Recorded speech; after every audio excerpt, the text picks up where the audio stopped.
It's East Coast, Third Coast. Are you kidding? Well, the problem is... He said, she said. Talk about no hope. Oh, boy. And agree to disagree about... It's a difficult argument. Oh, that's a terrible argument. absolutely everything. You see, I don't see that. A keep it simple, stupid Well, that starting doesn't point. seem simple to me. You're listening to The Pod Couple, where John Immesoete and Barbara Lippert debate all things media culture. Today, John, we're going to talk about sex, Good. sexism, Oh, the Kardashification of the culture, the pornification of the culture, and all of the contradictions therein. okay. Well, are you going to get really feminist on me, and I'm going to be the You're going to be the misogynist bad man? guy. Yeah, you're going to be the really bad white guy. I don't want to be that today, but Yeah. I will try and have some good, intelligent viewpoints for you. I'm sure you will. So the question for you today, John, is we're talking about sex and sexism, and we're all floating in it. It's all over. It's nudity and everything else. Is there a double standard these days? You know, you have the Kardashians on the one hand, and then you have feminists who don't want to be objectified. Is there some way we can make sense of that contradiction? Well, All right. I thought I would start out by talking about this woman, Madonna Badger. She has an agency called Badger and Winters, and she started this hashtag called Women Not Objects. And it's all about not objectifying women, not showing perfect bodies, not airbrushing them, and that she's just really tired. She thinks, sexism is just a dead thing. We should bury it, and that women should get respect and that more consideration should be given to not objectifying women in ads. So I've seen the viral on this, and maybe we can talk about that a little bit. It's obviously a successful viral. It's got over 1 million hits. Let's talk about it a little bit. It's women talking directly to camera, reacting to some particularly sexist advertising portrayed with them. Right. So they have models showing real advertising that has actually run very recently, saying, yes, I'd love to offer my body so that I can get a hamburger. Or I love giving can I say BJ? Because, the woman has a very, very open mouth while she's eating a hamburger. I love giving a BJ to my sandwich. And so put in that context, you see how ridiculous these ads are because they're relying on this old-fashioned kind of sex sells and the old-fashioned kind of stuff that Playboy did before it changed. So you have that on the one hand, and I think it's wonderful that she's doing this. It's come out of this amazing story. First, getting back to the ads, she kind of plays these, and it is fun. It's well done. There's a bit of an ominous tone to the music, and then she sums up the whole piece with the women are not objects. She does it more elegantly than I just did, but it's a great viral and very effective in a lot of ways. I do have to say, like with all virals, that's from the female point of view. I'd love to see the man point of view one on that. I'd love to see and somebody should go out and make that viral now. Well, all you have to do to see the man point of view is look at 98% of advertising. The man point of view is everywhere. Yeah, I suppose. I think... But I think, some of those things, like the eating the sandwich thing, the fast food place that always does those ads, they know they're being outrageous. And they know that they're going to get a lot of news coverage because no one can believe they're doing this and they're still being so sexist. Well, I think on that viral, like if I Carl's could say, Jr. every year. Yeah, she went through and it was artfully done, and that she found some particularly horrible ads to counter with. And I would actually say, of anything, while these were terrible ads and they were hacky, I don't know that they're the norm. I think that they were extreme examples of what's out there. And I guess the question is on the whole thing, we will be women, not objects. We won't be in ads like this. And apparently the promise of her agency would then be, we're not going to do these ads. But I have to say, when I've gone on the Badger and Winters site, I see a lot of beautiful people. I see fashion models. I see actresses from Hollywood. I see Jennifer Aniston selling makeup. Is she really walking the walk as much as she's talking the talk? Are we creating a niche but is she really living up to what's being said? I mean, what's sexist and what's sexy and what's just wrong? And what's allowed. Yeah. Well, it's really interesting because she comes from a viewpoint of in the 90s, she created some of the worst, most objectifying ads with Calvin Klein. And then she had a terrible tragedy in her family and she lost her daughters. And she says now she's doing this for her daughters, which is really great. And she has some rules on the website like, does it pass the test that the woman has a voice in something, or is she being used as a prop, as a body part? So it's good for people to think about this. But I've been writing about this stuff for literally 25 years. Right. And we've gone so far on it that we've almost come full circle with the Kardashians because basically they've made hundreds of millions of dollars simply objectifying their body parts and objectifying themselves. And the show, even though it's losing something right now, I mean, between all their video games and their fashion line and everything, you got to hand it to Kris. I don't like her as a mother particularly, Kris Jenner, but she's made this fortune for this family basically out of them shopping and talking about their various waxing and their parts that they're waxing. And this is basically what that show is about. So to that end then, we talk about women as objects. There's an implication in this then that men are the enemies. Men are the ones doing this. You see, I don't see that. I never go there, that men are the enemies. That's like saying all feminists have hairy armpits. No, I don't see men as the enemies. I think that we're all, enculturated to think this way. Okay, we're all that, but let's talk a little bit about this. Has been written up a bit. If I can find the person who wrote this, there's an online magazine, Elite Daily, a woman named Alexia Lafata. Pardon me, Alexia, if I mispronounced your name. She writes a little bit about this, the objectification of women and men. And she goes on at length about why this is bad for women. And her last line in it is, when you objectify a woman, your perspective is the idea that the woman's worth lies exclusively in her appearance. When I objectify a man, it's just fun. Is it, doesn't it sound like we are making some that's fences a double there? standard. That's a huge double standard. And then that's the problem. And I don't really like when Coke did that ad with the women looking out the window and the construction worker. Right. I hated that because if you're not going to allow it for women, you don't want men ogling at a window of a woman, you're not going to allow it in the reverse either. But there wasn't a lot of outrage from men about that. No, I don't see it as a double standard. And I think that the reason it's happening is because men still have so much more power that you can make fun of them, you can objectify them, and they don't lose anything. But that would be from the woman's point of view, because I think why men don't complain about it is they don't care.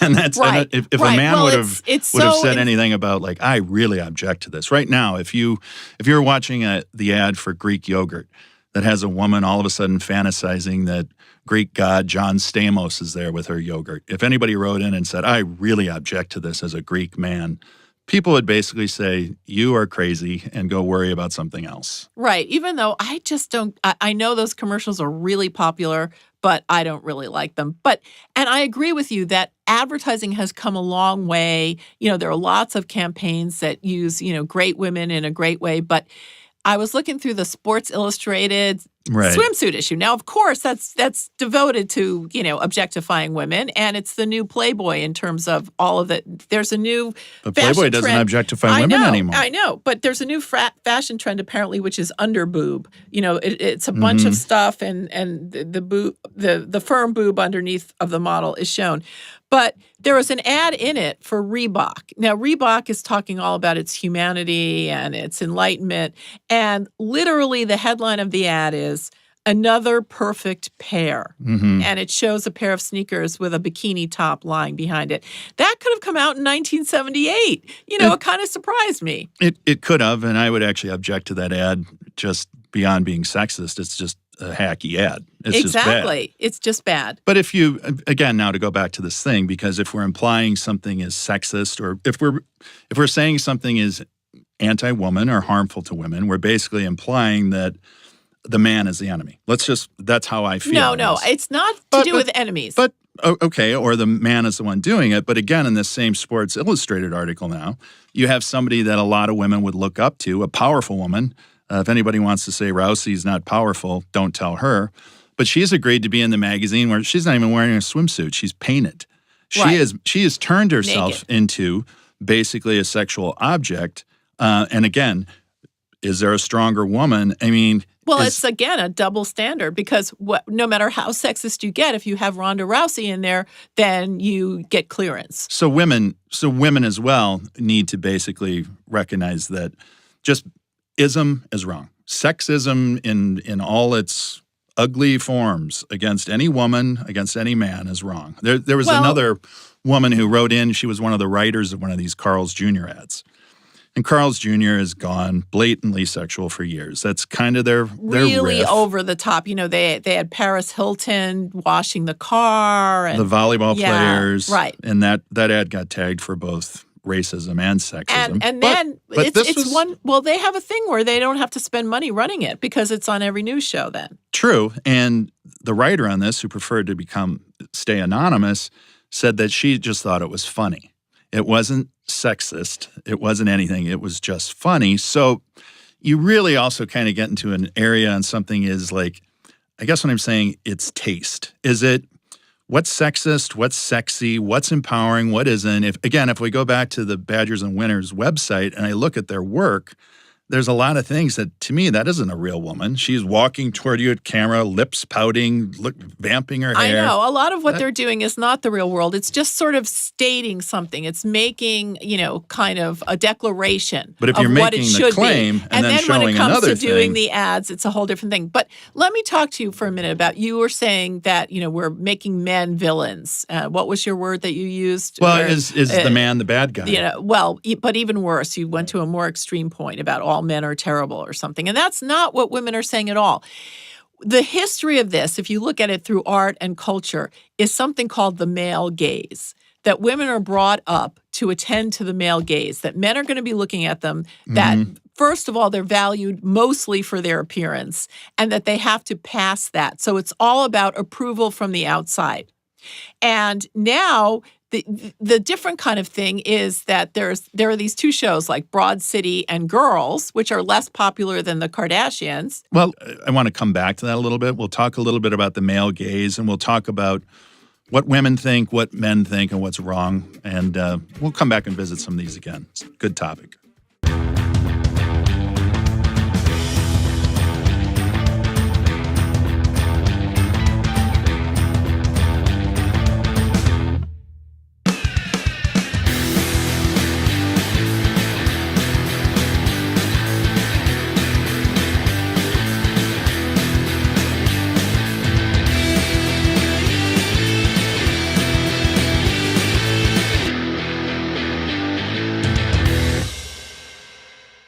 Okay, so we're back, and Barbara and I today are talking a little bit about sexism, double standards, and how men and women perceive sex and sexism differently, or in some cases are just thoroughly confused. Exactly. We're all very confused, but there are these two really interesting shows, Girls, which is on HBO, and Broad City on Comedy Central. And obviously, they get a lot fewer viewers than the Kardashians, and they're both niche shows, and they're both basically about entitled upper-middle-class white girls after college.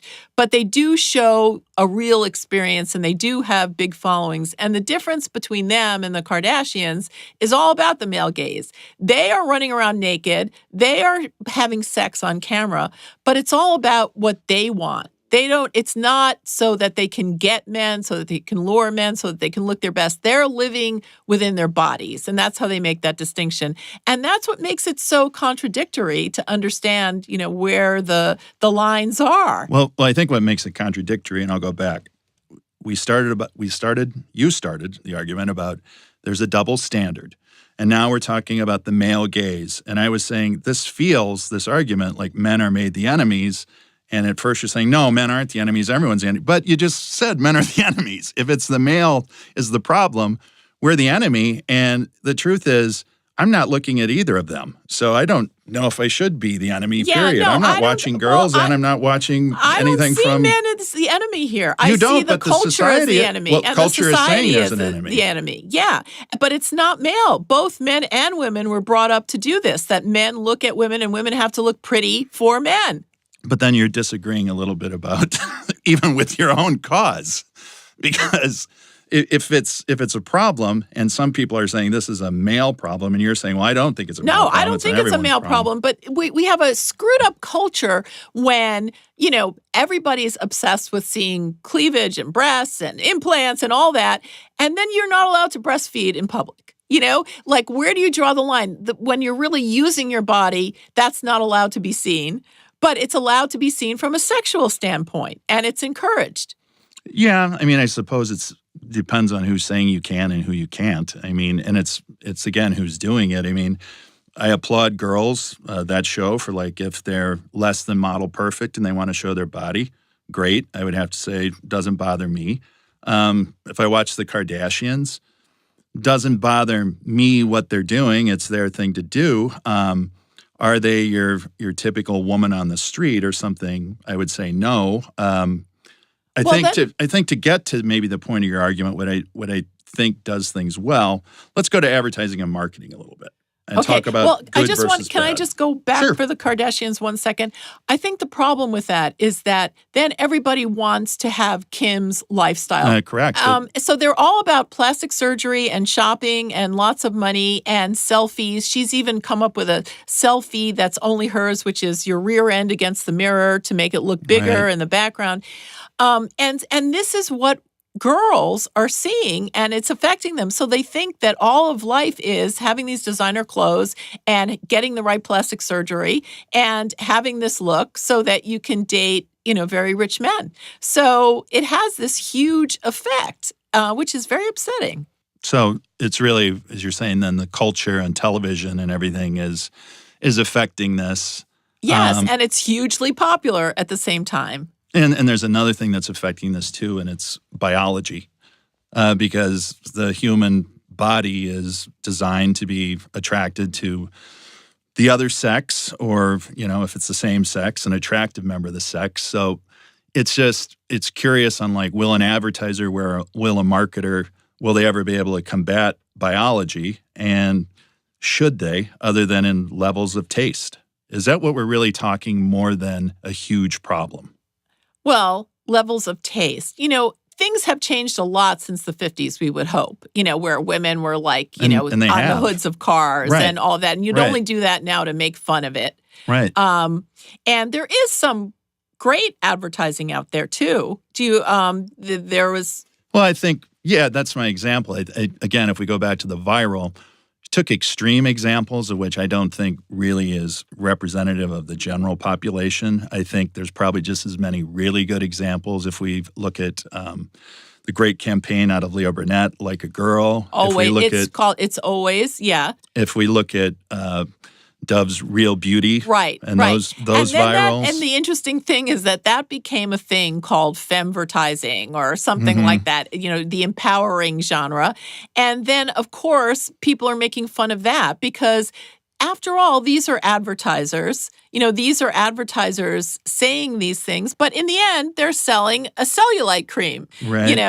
Always is very interesting because they use this fantastic documentarian, Lauren Greenfield, to film these girls, and it's very moving what they say and what the brothers say about, if you're running and you're running with all your strength, and then they say run like a girl, and you run, really in a weird, foofy way, and that they could see the difference.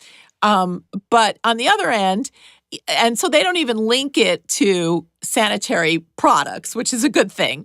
But on the other end, when you're selling Dove and you're selling a beauty cream and you claim that these women are not airbrushed and you find out that they are airbrushed and, that sort of thing, it's always a pendulum move. And so there's this backlash now to femvertising saying that, they're selling this empowerment thing, which is so fake, and they're just latching onto it because it's the trend now, but it's using the same thing to sell the same thing. Well, the interesting thing on the Dove thing, the virals are almost more interesting because the virals get into when women describe themselves, the main idea was they don't find themselves attractive as other people find them. Right. So there is an image problem on that it isn't other people saying you're not attractive, it's you yourself.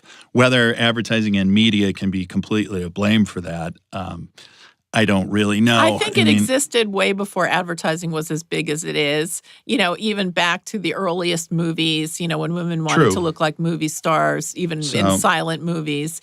So it's always around. And yes, there is this, I think the Dove and the Always, is a wonderful way to, conquer that. On the other hand, there was another viral for Jane Street. It was this fake female advertising agency where it was talking about that it's the same old manipulation, to say, we will empower your potentialities. Right. It's the same thing as we will manipulate, all of your neuroses. So you can backlash against this thing in ways that are ineffective. Unfortunately, a number of years ago, I was involved in one that thankfully it never made the air, so we don't overly have to talk about it till now. But when I worked in beer commercials, there was a group of young contemporary marketers, they used to say, young people who would go around to bars and they would help push Budweiser products. And one of these was a young woman who got the ear of, at the time, August Bush III, who owned the brewery and ran it. Mm-hmm. And she said to him, you need to do something that really shows women in power in a contemporary, cool way. This is about 15 years ago. So here's an ad that I wrote and I think you should do.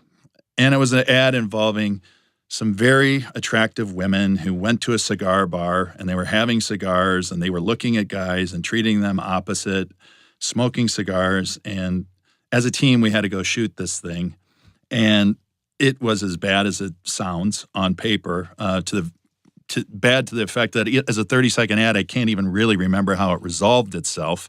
But it was just very much a trying too hard to be the other way around. How does that show women in power? Because the idea was the women had assumed the male roles, and they were having cigars, and they were having Budweisers, and they were talking about men in the opposite way. And I think the feeling on it didn't become it was contemporary or it was reversing the table. The feeling became this is lame. Very, a reversal of roles is always lame. It's like making women men is not what anyone's looking for. Yeah, then you could argue sometimes it's been done in ways that the audience eats up.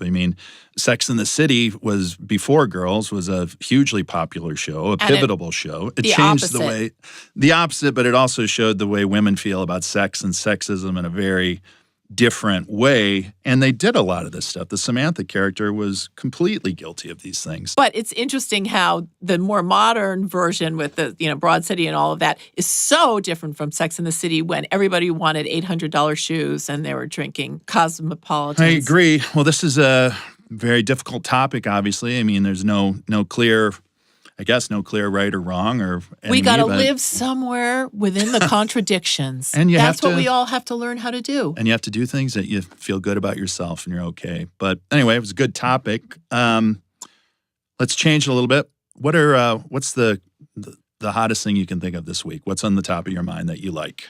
Well, it sort of has to do with what we were talking about here. Someone I know, actually, Nancy Jo Sales, who's a wonderful writer, and she also wrote The Bling Ring, which was all about that problem in LA where people were stealing from Paris's closet. But it's called American Girls, Social Media and the Secret Lives of Teenagers. And any parents of teenage girls, I encourage you to buy this book. It is depressing, it is shocking, and you need to read it so that you know what to do with your kids. That's cool. Kind of related, the thing this week that I'm liking a lot. I'm going to show my age, old dinosaur, but one of my favorite things used to do would be going to record stores. Another favorite thing to do was going to bookstores. These are things. What are those? Exactly. Yeah. They're hard to find. They're not doing it. Yeah. Some would say the enemy that was put out of business was Amazon. And Amazon has come out and said, hey, we're going to have bookstores because you know what? People like to touch things. They like to see things. They like to pick up We're records. going to bring back exactly the businesses we destroyed. Exactly. And then sell it online. But whatever. I'm going to accept the good. I'm glad they're coming back. So bravo. Browse. There's nothing like touching it and browsing, and that's why things like vinyl or Yeah. back and the hand touch. And I'm an old school guy. Once in a while, I got to get out of my house and away from the computer. So I'm Yeah, more I than think happy that to would do be very healthy. So thank you. All right, thanks. Good talk, and we'll see you next week. Yay. The Pod Couple is media experts John Immesoete and Barbara Lippert, produced by Eon Content Labs and brought to you by Epsilon. We see what others don't. All comments, discussions, materials, and information provided by participants in the Pod Couple are strictly their own opinion and do not constitute any official position or views of Epsilon. Please refer to our terms of use for more information.